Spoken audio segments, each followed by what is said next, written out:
Perkenalkan,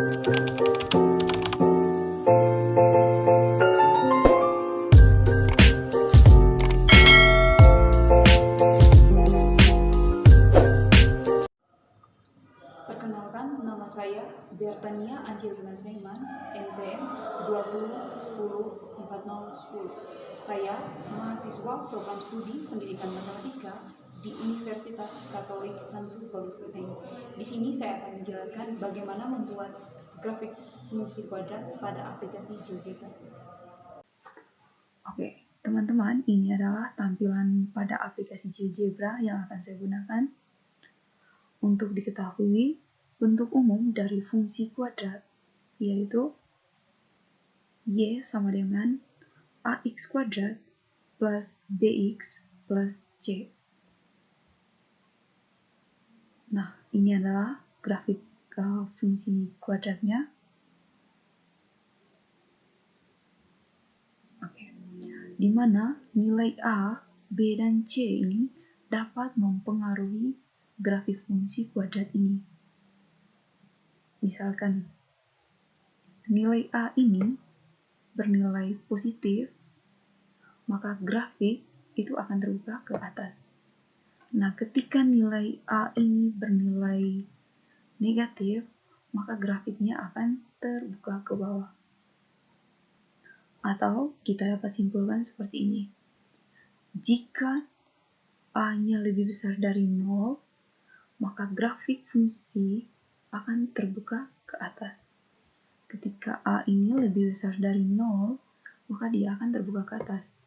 Nah, ketika A-nya lebih kecil dari 0, maka grafik fungsinya itu akan terbuka ke bawah. Ketika nilai A ini lebih kecil dari 0, maka dia akan terbuka ke bawah. Oke, selanjutnya kita akan melihat nilai B. Ketika A positif dan B-nya itu negatif, maka grafik ini akan bergeser ke kanan. Nah, ketika nilai A-nya negatif dan B-nya positif, maka grafik ini akan bergeser ke sebelah kiri dia. Oke. Atau kita dapat lihat di sini, jika A lebih besar dari 0 dan B lebih besar dari 0, maka titik puncaknya itu berada di sebelah kiri sumbu Y. Ketika A dan B-nya itu sama-sama bernilai positif, maka titik puncaknya itu berada di sebelah kiri sumbu Y. Nah, ketika A-nya positif dan B-nya negatif, atau ketika itu, maka titik puncak di sebelah kanan sumbu Y. Nah, ketika A negatif dan B positif, maka titik puncak di sebelah kanan sumbu Y. Nah, ketika A dan B berada atau sama-sama negatif, maka titik puncaknya itu berada di sumbu Y.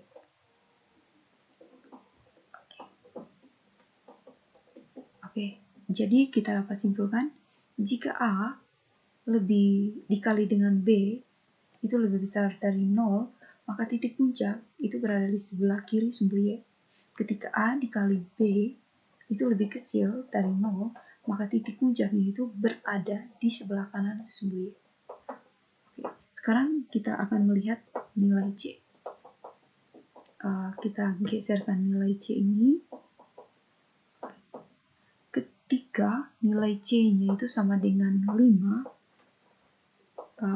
maka titik potongnya itu berada di sumbu Y, yaitu di nilai angka 5. Nah, ketika C-nya kita geserkan ke negatif 5, maka dia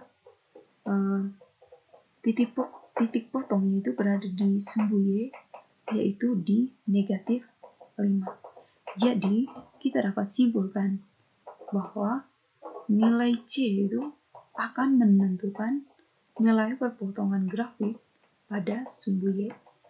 Oke teman-teman, itu saja materi yang saya sampaikan. Semoga bermanfaat. Sekian dan terima kasih.